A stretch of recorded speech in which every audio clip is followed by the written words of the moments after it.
Video like जरूर कर लीजिए और ऐसे वीडियो लगातार फ्री में पाने के लिए चैनल को तुरंत सब्सक्राइब कर लीजिए और बेल आइकन को जरूर टैप कर लीजिए ताकि आगे भी सारे वीडियो आपको मिलते रहे। यूट्यूब में फॉलो करते हैं तो प्लीज ये वाला फ्री टेलीग्राम चैनल जरूर ज्वाइन कर लीजिएगा। सारे नोटिफिकेशन सारे अपडेट यहीं पे आते हैं, ध्यान रखिए। नमस्कार दोस्तों, स्वागत है आप सभी का ऑनलाइन एग्जाम प्रिपरेशन पर which is the part of study for civil services. दोस्तों, मोस्ट इंपॉर्टेंट टॉपिक की सीरीज चल रही है जिसमें आज नेक्स्ट पार्ट में हम कुछ इंपॉर्टेंट टॉपिक को कवर करेंगे।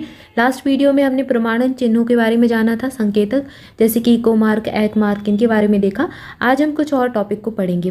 तो चलिए स्टार्ट करते हैं। ये यूपीपीएससी प्रीलिम्स के लिए प्रीलिम्स को टारगेट कर पूरा ये 60 डेज का क्रैश कोर्स चल रहा है और इसमें मोस्ट इंपॉर्टेंट टॉपिक हम कवर कर रहे हैं। इससे आपका हर एक सब्जेक्ट का पूरा सिलेबस भी, स्टैटिक जीके, करंट अफेयर सब कुछ कवर हो जाएगा। तो इसको बिल्कुल भी स्किप ना करें, प्लेलिस्ट बना दी गई है। अगर आप ये पहली बार वीडियो देख रहे हैं तो इसके प्रीवियस जो इसके पार्ट आ चुके हैं उनको जरूर कवर कर लें। चलिए स्टार्ट करते हैं। सबसे पहले हम पढ़ेंगे डिजिटल इंडिया पुरस्कार के बारे में। ये पुरस्कार सभी स्तरों पर सरकारी संस्थाओं द्वारा नवीन डिजिटल समाधानों को प्रोत्साहित करने और सम्मानित करने के लिए दिया जाता है। भारत के राष्ट्रीय पोर्टल के तत्वाधान में ये पुरस्कार वितरित किए जाते हैं। यह इलेक्ट्रॉनिक्स और सूचना प्रौद्योगिकी मंत्रालय के तहत राष्ट्रीय सूचना विज्ञान केंद्र के द्वारा संचालित किए जाते हैं। ये जो पुरस्कार है डिजिटल इंडिया पुरस्कार DIA 2022 का उद्देश्य क्या है? न केवल सरकारी संस्थाओं बल्कि जो स्टार्टअप्स भी होते हैं उनको भी डिजिटल इंडिया विजन को पूरा करने के लिए प्रेरित करना, ताकि ज़्यादा से ज़्यादा लोग डिजिटलाइजेशन की तरफ आगे बढ़े। यह डिजिटल इंडिया पुरस्कार का 7वां संस्करण है। ये जो 2022 में अभी दिया गया पुरस्कार, ये 7वां एडिशन है। इसके पहले 6 बार वितरित किए जा चुके हैं। इस संस्करण में 7 श्रेणियों में 22 टीमों को पुरस्कार प्रदान किए गए हैं। इसकी 7 श्रेणियां हैं, तो आइए देखते हैं। जमीनी स्तर पर डिजिटल पहल, इस श्रेणी में प्लेटिनम आइकन चुना गया है मध्य प्रदेश के ई विवेचना ऐप को। गोल्ड आइकन चुना गया है DIGS computer basic centre, training centre है जो कहाँ का, झारखंड का। MP को platinum icon, gold icon Jharkhand के एक ट्रेनिंग सेंटर को, कंप्यूटर बेसिक ट्रेनिंग है ये। और सिल्वर आइकन मिला है क्षीरश्री पोर्टल को। ये पोर्टल जो है केरल सरकार का है, क्षीरश्री। तो आपसे ऐसे भी प्रश्न पूछे जा सकते हैं। अगर आपसे इस अवार्ड से रिलेटेड प्रश्न नहीं पूछा तो आपसे ऐसे पूछ सकते हैं कि अभी एक्चुअली इसको अवार्ड मिला है, तो आपसे पूछ सकते हैं क्षीरश्री पोर्टल जो है किस राज्य का है, ठीक है। ई विवेचना ऐप किस राज्य सरकार के द्वारा लॉन्च किया गया। तो इस तरह से इन चीज़ों को भी ध्यान दें।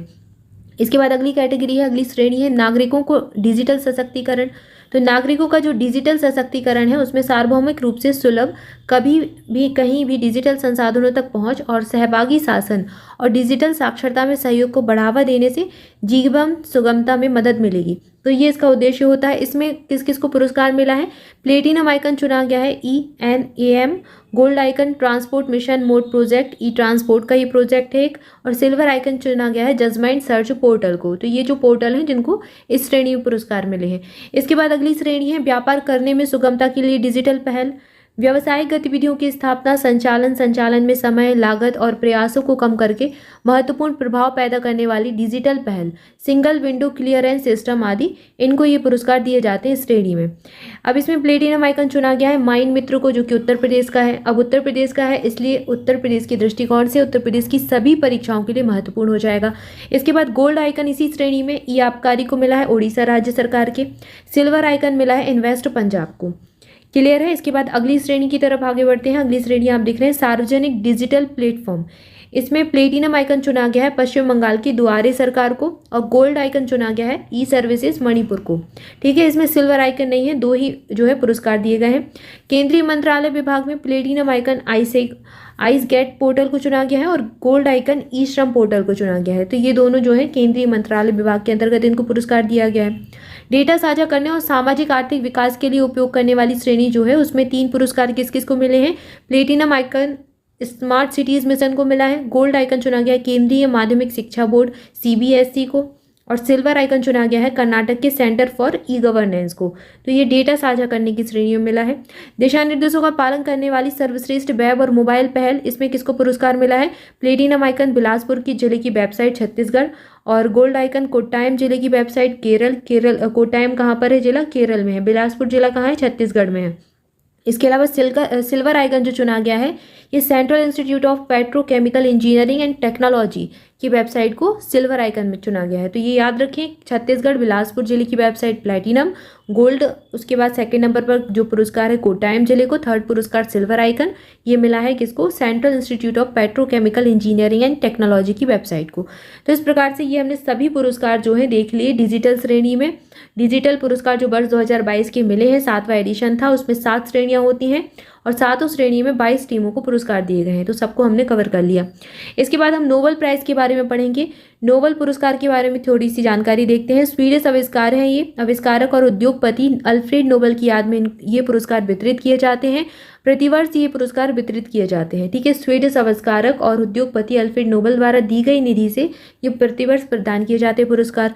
यह एक स्वीडिश रसायनज्ञ, इंजीनियरिंग और उद्योगपति थे जो कि डायनामाइट के आविष्कारक थे और ये सबसे प्रसिद्ध थे। डायनामाइट के आविष्कार के लिए इन्हें सबसे ज़्यादा प्रसिद्धि मिली थी। तो अल्फ्रेड नोबेल जाने जाते हैं डायनामाइट के आविष्कारक के लिए। स्वीडिश के थे, स्वीडन के रहने वाले थे। ये केमिस्ट भी थे, इंजीनियर भी थे और उद्योगपति भी थे। इन्होंने 1895 में एक वसीयत तैयार की जिसमें उन्होंने कहा कि उनकी संपत्ति का अधिकांश हिस्सा 5 वार्षिक पुरस्कारों के लिए एक निधि के रूप में अलग रखा जाएगा, जिसमें भौतिक, रसायन विज्ञान, चिकित्सा, साहित्य और शांति के लिए नोबेल पुरस्कार शामिल है। नोबेल फाउंडेशन की स्थापना 29 जून 1900 को एक निजी संगठन के रूप में हुई। सन 1900 में 900 में इसकी स्थापना हुई 29 जून के दिन।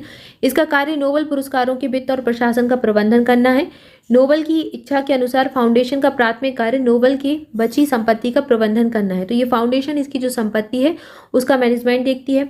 ये जो पुरस्कार हैं सबसे पहले 10 दिसंबर 1901 को पुरस्कार प्रदान किए गए थे। उनकी मृत्यु की 5वीं वर्षगांठ पर सबसे पहले वितरित किए गए। 1968 में स्यूरेजियस रिक्स बैंक, स्वीडन का एक केंद्रीय बैंक है, स्यूरेजियस रिस्क बैंक, जिसके द्वारा नोबेल पुरस्कार के संस्थापक अल्फ्रेड नोबेल की स्मृति में आर्थिक विज्ञान में पुरस्कार की स्थापना भी की गई।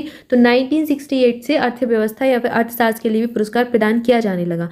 इसके अलावा अपनी वसीयत में उन्होंने कहा कि उपरोक्त पुरस्कारों का वितरण 4 अलग अलग संस्थानों और 3 स्वीडिश और एक नॉर्वेजियन पुरस्कार के द्वारा किया जाएगा। तो जो 3 पुरस्कार है स्वीडिश संस्थान देता है, एक नॉर्वेजियन पुरस्कार जो है वो नॉर्वेजियन संस्थान के द्वारा पुरस्कार वितरित किया जाता है।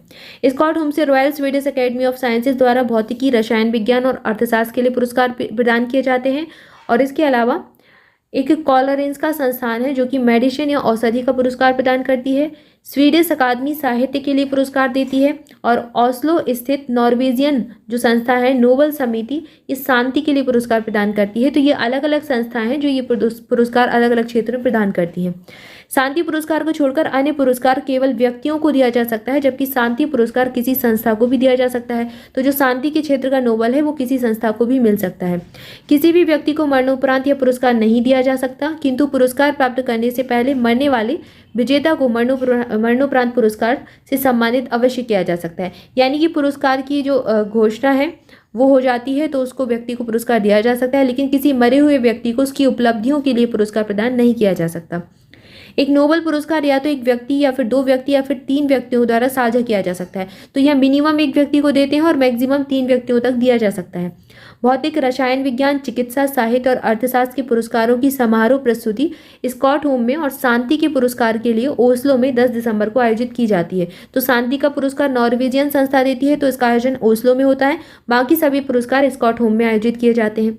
अब तक 5 व्यक्तियों और 2 संगठनों को 1 से अधिक नोबेल पुरस्कार प्राप्त हो चुके हैं। मलाला यूसुफजई 17 साल की उम्र में पुरस्कार पाने वाली सबसे कम उम्र की व्यक्ति थी, जो नोबेल पुरस्कार प्राप्त करने वाली सबसे कम उम्र की व्यक्ति है। 2014 में उन्हें शांति का नोबेल पुरस्कार दिया गया था। नोबेल पुरस्कार प्राप्त करने वाले सबसे बुजुर्ग व्यक्ति जिनको 97 साल की आयु में पुरस्कार मिला था, ये थे जॉन बी गुड एनफ के नाम से याद रख सकते हैं। उन्हें 2019 में रसायन विज्ञान का नोबेल दिया गया था। केमिस्ट्री के क्षेत्र में इनको नोबेल प्राइज मिला था। 1 से अधिक बिना साझा किए नोबेल पुरस्कार प्राप्त करने वाले एकमात्र व्यक्ति हैं लिनस पॉलिंग, जिन्होंने 2 बार पुरस्कार प्राप्त किया है। उन्होंने रसायन विज्ञान में नोबेल प्राइज 1954 में और नोबेल प्राइज शांति पुरस्कार जो है 1962 में प्राप्त किया। तो 1954 और 1962 में शांति का पुरस्कार, 1962 में इन्हें शांति यानी पीस का अवार्ड मिला और रसायन विज्ञान केमिस्ट्री का नोबेल भी इनको 1954 में दिया गया। तो ये एक ऐसे व्यक्ति हैं जिन्हें 2 बार पुरस्कार मिला और बिना किसी से साझा किए, मतलब एकमात्र व्यक्ति, सिंगल प्राइज इनको मिला। पुरस्कार विजेता जिन्हें एकाधिक नोबेल प्राप्त हुए हैं, 1 से अधिक बार नोबेल प्राइज मिले हैं। मैरी क्यूरी, इनका नाम कई बार एग्जाम में पूछा गया है। इनको 2 बार नोबेल प्राइज मिला भौतिकी का 1903 में और रसायन विज्ञान का 1911 में।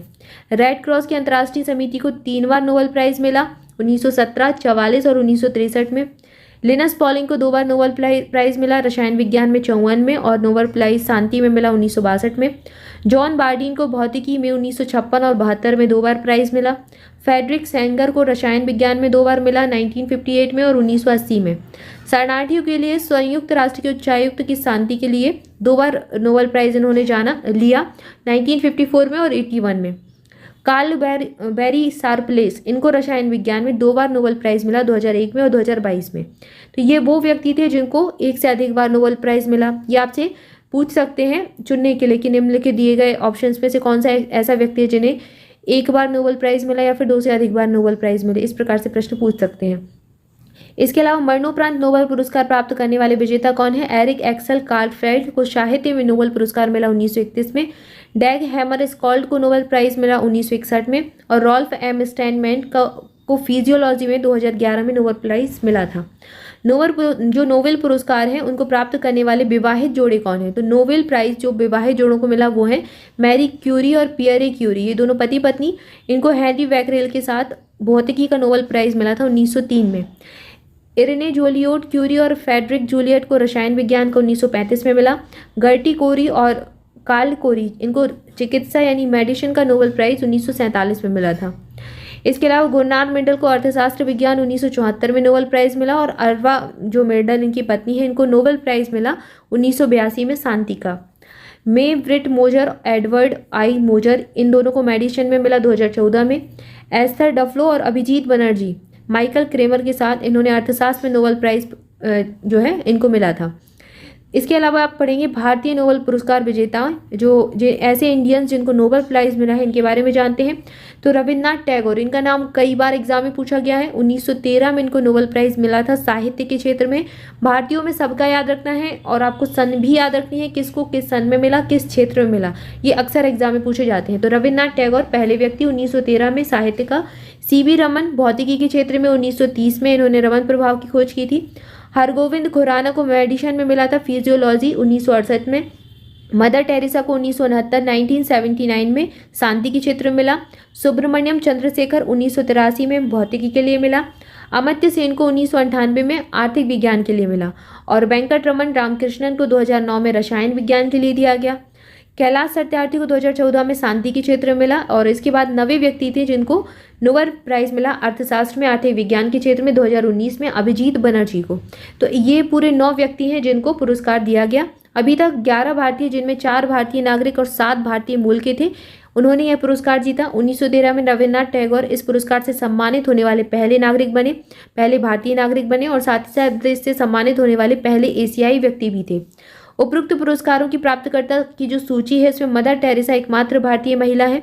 नोबेल पुरस्कार विजेताओं में से 2 रविन्द्रनाथ टैगोर और सीवी रमन सम्मानित किए जाने वाले ऐसे व्यक्ति हैं जिन्हें ब्रिटिश भारत के नागरिक भी थे। ये उस समय ब्रिटिश भारत के नागरिक भी थे। ये 2 विजेता रोनाल्ड रॉस और जेकी किपलिंग विदेशी मूल के व्यक्ति हैं जिन्हें ये पुरस्कार मिला। पुरस्कार विजेताओं में 3 भारत गणराज्य के नागरिक थे जैसे कि मदर टेरेसा, अमर्त्य सेन और कैलाश सत्यार्थी। 4 पुरस्कार विजेता हरगोविंद खुराना, सुब्रमण्यम चंद्रशेखर, वेंकट रमन रामकृष्णन और अभिजीत बनर्जी जो हैं ये जन्म से तो भारतीय थे किंतु भारत के नागरिक नहीं थे। तो ये ऐसे व्यक्ति हैं।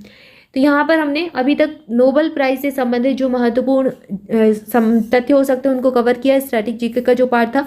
अब हम इसके आगे देखेंगे 2022 के नोबेल पुरस्कार विजेताओं को अगले वीडियो में। तब तक के लिए आप सभी चैनल के साथ जुड़े रहें, चैनल को सब्सक्राइब जरूर कर दें, वीडियो को लाइक जरूर कर दें।